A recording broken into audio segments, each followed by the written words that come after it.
ایک دفعہ کی بات ہے کہ شیشم کے پیڑ پر چڑیا کا گھونسلہ تھا اور اسی پیڑ کی جڑوں میں چوہے نے اپنا گھر بنا رکھا تھا۔ چڑیا اور چوہا دونوں ہمسائے تھے، لیکن آپس میں لڑتے جھگڑتے رہتے۔ ایک دن چوہا ادھر ادھر پھر رہا تھا کہ اسے کچھ ہی دور روٹی کا ٹکڑا نظر آیا۔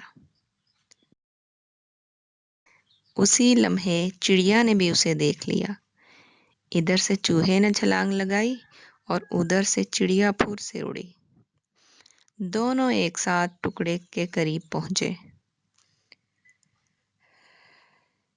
چڑیا نے کہا، یہ میرا ہے، اور چوہا بولا، نہیں، یہ میرا ہے۔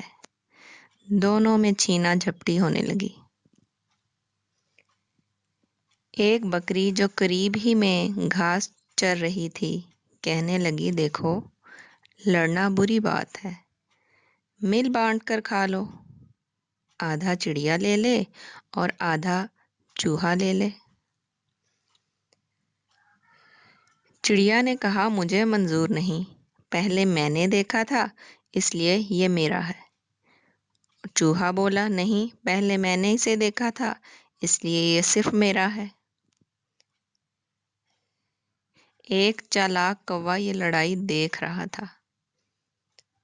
وہ جھٹ سے ٹکڑے پر جھپٹا، پنجے میں دبایا اور کائیں کائیں کرتا ہوا اڑ گیا۔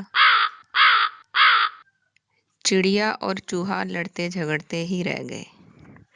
ٹکڑا نہ چڑیا کو ملا اور نہ ہی چوہے کو۔ دونوں بہت پچھتائے، سوچنے لگے، ہائے افسوس، لڑائی نہ کرتے تو مل بانٹ کر ہی کھا لیتے۔